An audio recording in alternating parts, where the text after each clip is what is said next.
The problem is that is very linear and it leads to incremental progress. It encourages short-term planning over long-term strategies.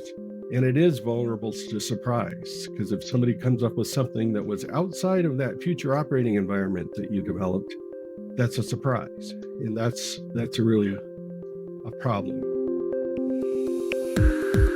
From the Defense and Aerospace Report, this is The Downlink, a podcast about the intersection of space, the space business, and defense. Not just what's over the horizon, but what's happening above it. I'm your host, Laura Winter. This week, Donald Trump, for the second time, took the oath of office as the 47th president of the United States. He's nominating a space-minded candidate to run the Department of the Air Force. That's Troy Mink. And Trump has said he intends to nominate a former Space Force Lieutenant Colonel Matthew Lohmeyer to be Mink's undersecretary. So there should be a lot of space-minded folks running the department that oversees the U.S. Space Force. Trump has also been prolific in signing all kinds of executive orders aimed at sealing the borders against migration, legal and illegal, at cultural battles, at the civil service, at putting in place the mechanisms necessary to levy tariffs on imported goods from allies and adversaries. This flurry of orders has unsettled many here at home and abroad, but in this churn, I want to present to you, the listener, something different, something strategic. And that is, what should this administration, the incoming secretary and undersecretary of the Department of the Air Force, what should they spend a little time and some money on? And that is what the United States should do to avoid technological surprise, the kind of surprise that can defeat a nation in space without firing a single shot, or worse, cause devastation. Our guest this week is Joel Mozer. He was the first Space Force Chief Science Officer, and he's concerned about technology surprise and how to avoid it. For a little context, look back to the 9/11 Commission. If you remember, it was created to investigate the circumstances that led to the terrorist attacks that occurred on September 11th, 2001. The commissioners concluded in their seminal report that, quote, the most important failure was one of imagination, unquote. This episode is the first of two. Now here's our conversation. Hey, Joel, it's great to have you back on the podcast. It's great to be here. I'm honored that you'd ask me back. I get a lot of good information from your podcast, so happy to give back a little bit.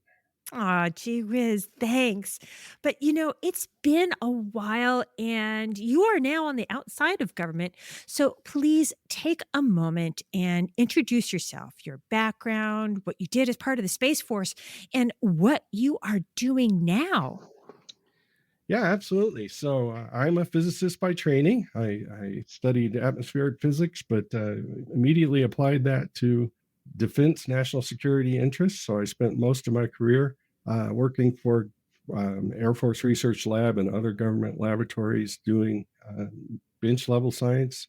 But then back in 2018, I decided to go into leadership and management and started as the chief scientist of Air Force Space Command and was there at the time of the stand-up of the Space Force and was lucky enough to become the first chief science officer of the United States Space Force, which was an outstanding opportunity to really incorporate some new ways of thinking about science and technology into a brand new, most technology-centric ever military service branch.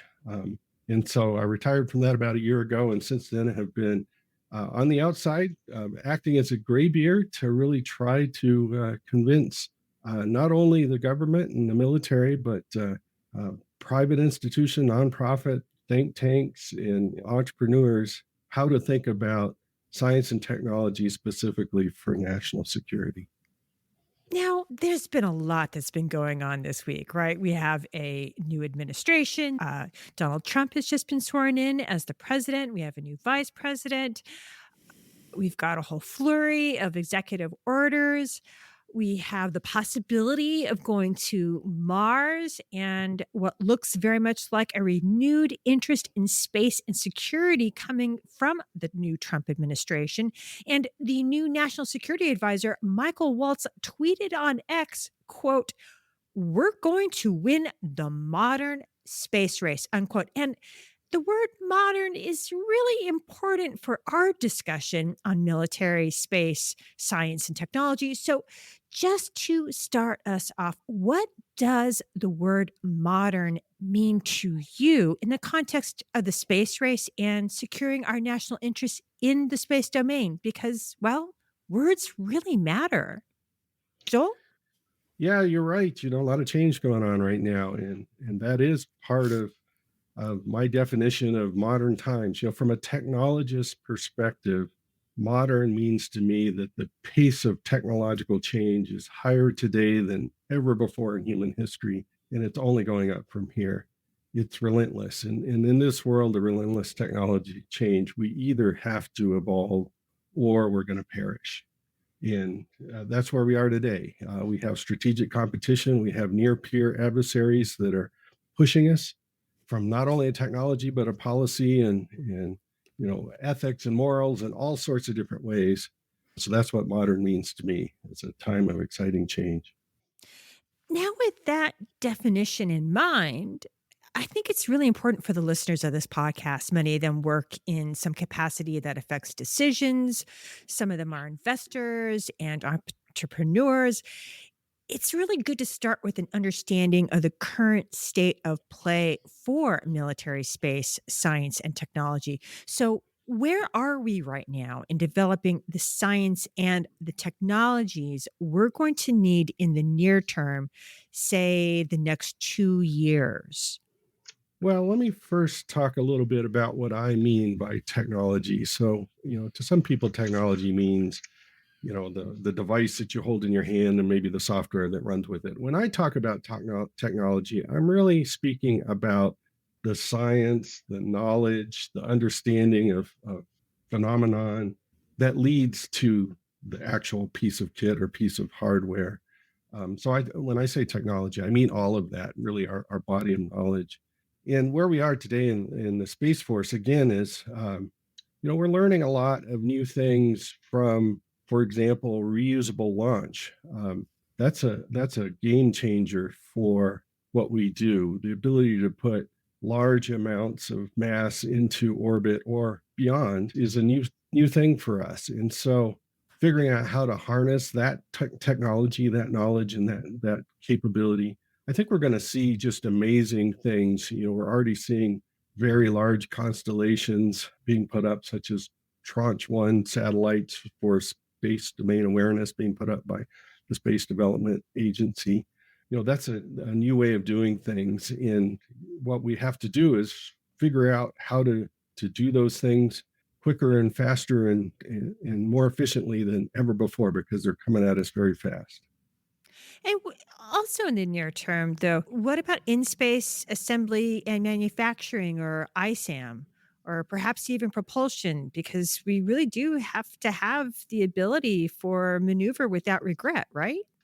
We do. And, that's one of the reasons that I say reusable launch is such a seminal thing is it opens the door for a lot of things like that. So, for example, you mentioned in-space assembly and manufacturing.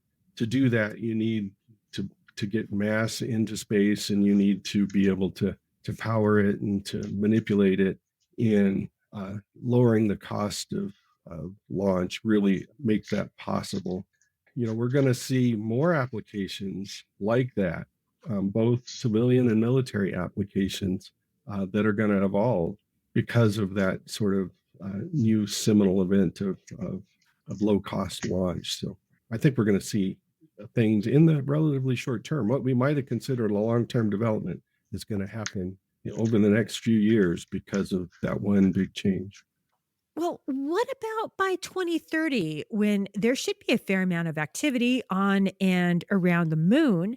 That's when at least China plans to land its taikonauts on the moon, or 2035, by which time at least the Chinese will have a permanent human habitat on the lunar surface. Maybe the US will too. That's pretty undecided at this time. But that seems to, be in the offing, right? And if you all missed it, the reason that might not actually happen for the US is during Trump's inauguration speech, he set a new goal, and that's planting a flag on Mars. But there should be a fair amount of US and Japanese commercial activity in the cislunar region. So if we're treating space like the Western frontier, right? The military will follow. The AOR, or area of responsibility, will need to expand to protect US interests, which means also commercial interests. The missions will expand. So, what are the technologies needed for that mission set, and where are they in development? Yeah, and you're right. It's an exciting time when it comes to the moon. It's been a long time since the Apollo program and planting flags and putting boots on the moon. The fact that we are, as a human species, going back to the moon to do not just exploratory things, but to develop it and to take advantage of potential riches that come from the moon and to settle it and to all the things that visionaries talk about is a pretty exciting thing. And it is, I usually say, in sort of the short-term reach, if you consider this decade to be short term and into the next decade. So that's very exciting. And that opens up a lot of military questions, of course. So if anybody develops the moon, whether it's the US or China, there's probably a reason to make sure that it's not used at our disadvantage for military purposes, for example, as a high ground for surveillance or for extracting resources that have military applications. So we need to be paying attention to it. This is actually an area of concern for the Space Force today because there's no hard set requirements or capability document that says the United States Space Force has to be prepared for development on the moon. And so part of our problem is our short term budget process is not geared to incorporate some of this potential change in the cislunar environment. And this is a strong area of debate. It's not that we're putting our heads in the sand from a military perspective. It's how do you carve out budgetary resources for something that hasn't happened yet that we suspect might happen, but it's a little bit fuzzy about how it might play out and when it might play out and who might be the main players. Our systems just really aren't designed for that kind of uncertainty. And that's part of the problem with this advancing rapid technological change. Some of those systems will just have to change for to stay ahead. But is it so fuzzy about who is going to be there and what they're going to do? I mean, the Chinese have been pretty explicit that, by such and such date they're going to be there. I mean, it's after 2030, right after. The Artemis program was put together with some dates that keep moving to the right. I say if anything's fuzzy, it's actually our timeline, and now whether or not we're actually going to go as a nation or as a coalition of nations. But what is known is that the commercial sector is definitely still going. I mean, they are launching, they are doing things. We've got 2 lunar landers that are on the way to the moon right now, from commercial entities, right? So is it so fuzzy, the timeline and who, or is it rather that what's fuzzy is why there's a lack of requirement? Well, I think it's both, actually. It is very certain that China and the PLA has a very definitive plan for getting to the moon. And from a government wide perspective, they see the economy of cislunar being important to their own growth and survival and development. So, they have a vision, they are executing their vision. They have been very good at meeting their goals and milestones to date around getting to the moon. So that's one piece of data that gives you confidence that they're actually going to achieve some of their goals. On the other hand, they have a civilian military planning system that's top down directed, which has some advantages. It also has some disadvantages. And it turns out going to the moon and doing all the things to establish whether it's government, military, or commercial enterprises on the moon is very hard. And that's where I think on the US side, and you mentioned commercial interest in folks going to the moon commercially, that's that sort of market driven innovation and drive to get things done is also very appealing. But there has to be a business case for it. And, there has been some uncertainty about whether the business cases close or not. There's been some attempts at things that have not gone very far. There's some things that have yet to be proven. So I think there is some uncertainty. It's not a given that we will get to the moon as a species and be as successful as all of our visions say. But it's good to have that vision, and that's where we're going. So part of strategic foresight, which I'll talk about later, is imagining what is the range of possibilities with respect to getting back to the moon. And there's big grand possibilities that are very positive, and there's some negative possibilities. We need to be thinking about all of those, not just the fact that we want to get there and do things, but what else could happen too.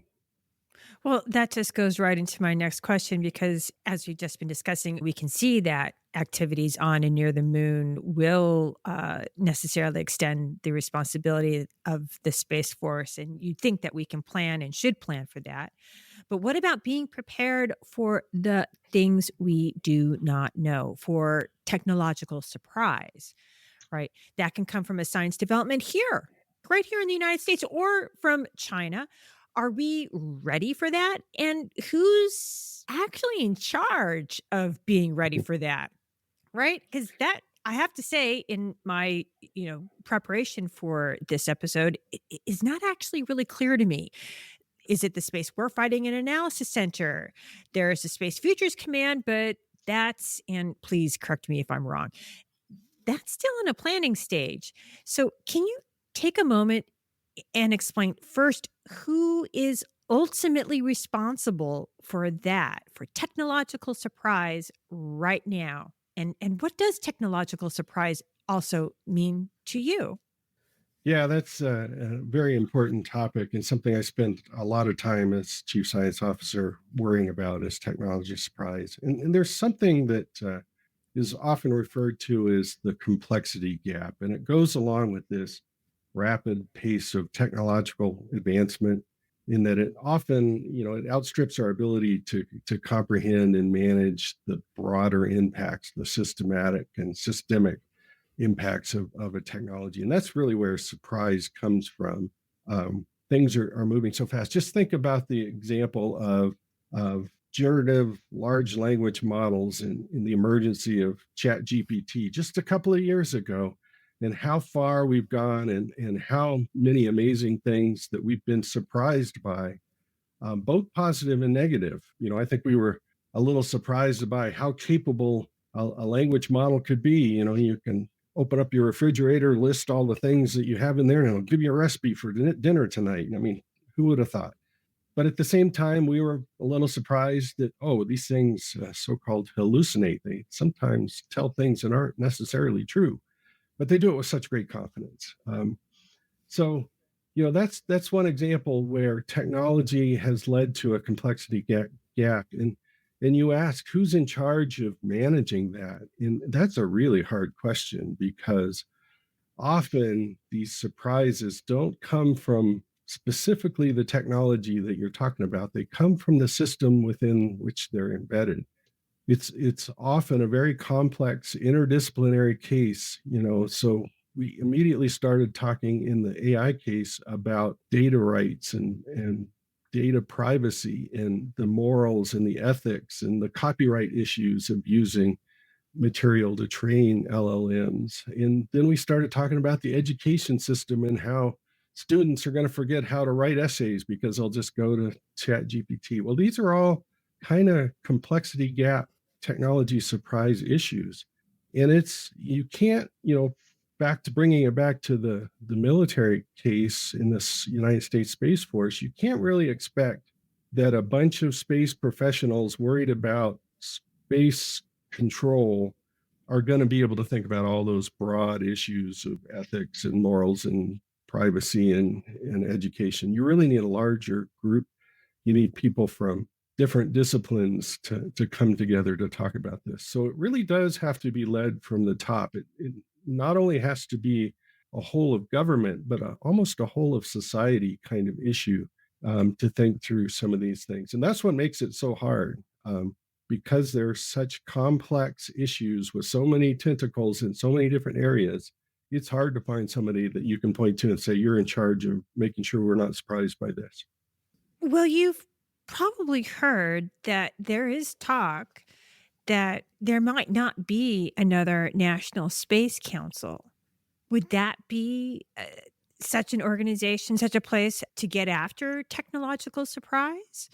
Yeah, and I think we need more of those types of, broad, wide-ranging sets of folks who have some experience under their belt to think through these things, and that can happen at places like the National Space Council or think tanks, or even professional societies in areas where entrepreneurs gather together to talk about innovation. So I think the key is we need to open up that conversation as wide as possible, but then find the places in Congress and in the executive branch that can actually take some of that input, assimilate it, and make some difference. And again, this is not how our systems work today. From a military perspective, the way we get budgets and money for our programs is through the program planning and budget execution process, the PPB and E. Which starts We, with requirements, right. right? I That's mean, a if you don't get a requirement, I mean that P, P, B, and E, and gosh, please spell it out for me again. Uh, but it just doesn't start. That's right. It's the program planning and budget execution, which is how our budgets are developed. And it's a very linear process, a very ingrained, systematic process that's been around forever. And it typically looks at 5-year time horizons. So there's the first problem already. It doesn't have the ability to look beyond that. And it's really only focused on the next 2 years. That's where money is allocated. So it's got this short term focus to it. And let's think about how that works. In This is certainly true in the Space Force and other military services too. The first thing that we do is we use our best intelligence sources to see how the threat is growing. What is the other guy doing? What can they do to hold us at risk? And then we, based on that threat, will develop what we would call a future operating environment, an FOE. And that's based on trends that we see today and really can imagine. And we might develop some new concepts around that future operating environment. And then we'll maybe do some more gaming of those concepts. And that'll all come back and develop a set of requirements that goes into this planning process, this budgeting process. Eventually that goes in the president's budget that gets presented to Congress, and hopefully they allocate and authorize some money to get after those. And then you rinse and repeat. You do that again. The problem is that is very linear and it leads to incremental progress. It encourages short-term planning over long-term strategies. And it is vulnerable to surprise, because if somebody comes up with something that was outside of that future operating environment that you developed, that's a surprise. And that's really a problem. And, I would Explain. argue, Hang on a yeah, second, though. You said that that's a problem, and you also said something about imagination, which I think is really important here. That this current way of doing this process favors short-term requirements, 2 years out, gives a nod to things that are 5 years out, but it doesn't really get after what is imaginable, that's right. right? Okay, so how do we create the requirement for something that is imaginable? What needs to happen? If you were to sit down with the incoming Secretary of the Air Force, Troy Mink, who I believe you know from the Air Force Research Lab at the very least, because he kind of grew up a bit there in New Mexico. If you were to sit down and have a cup of coffee with him, right, what would you say? Well, your point about imagination is exactly right. So, put it in the context of what I just said, that future operating environment is not necessarily based on imagination, it's based on the trends that we see and extrapolating it into the future. What really needs to be done is let's think about the full range of possibilities that the future can bring. Let's develop some scenarios around some key uncertainties that we really don't know how they're going to evolve. For example, are we really going to make it back to the moon? And is it going to be a commercial success or venture? Or is it we going to turn out it's too hard and it's just a barren place anyway? We really don't decide we don't need it. So let's go to Mars instead. That things could change. So you really got to think about the full range of scenarios, both positive and negative, and then augment your linear process with some of that more expansive thinking. That we shouldn't have one single future operating environment. We should at least consider multiple future scenarios depending on how things go, because I can guarantee you one thing: you and I are not going to be able to predict the future. We can only imagine what the range of possibilities for the future would be. So my advice to Troy Mink or to any other leader in military is to expand our current budgeting process to include some of this long-term strategic thinking, looking at ranges of possibilities. And actually, we need to allocate some resources to just doing that strategic foresight, the imagining. We allocate resources to doing future operating environment development and concept wargaming. We just don't do the same for this other process of thinking broadly about what the future can bring. And it doesn't require a huge increase in budget necessarily. It just requires some dedicated resources and some tie-ins to our current, what I would call limited way of doing things. So that would be my advice to the new Secretary of the Air Force. What's the risk of not doing that? More surprise. And this is not a new thing. Back in after World War II, and as the Cold War was forming up, Herman Kahn famously came up with this idea of scenario-based forecasting, imagining uncertain things and incorporating in the planning. And that was very important at a time. Remember, back then in the 50s and 60s, a lot of technology development around nuclear capabilities, nuclear science and power and weaponry. We also had a peer strategic competitor that we were fighting with. And so that became a very popular method, and even adopted commercially, like by places like Shell Oil, who still use it today. But we kind of lost that in the military for a number of reasons. But one thing is, at the end of the Cold War, when we kind of pivoted to the war on terror, we didn't have the same kind of drive to look at multiple futures. So we've kind of lost that ability. And I would say we need to bring it back. It's a very powerful technique for making sure that we minimize surprise. Joel, looking forward to having you back next week to continue speaking about strategic foresight. And thank you so much for making the time to come on the Downlink podcast. Well, thank you, Laura. I'm honored that you invited me. This has been a pleasure. That's it for this week. For your daily dose of award-winning defense coverage, listen to the Defense and Aerospace Report with Vago Muradian. And for the maritime domain, listen to Cavis Ships with Chris Cavis and Chris Cervello, and get your air domain news and analysis from the Air Power Podcast with JJ Gertler and Vago Muradian. I'm Laura Winter. Thank you for listening.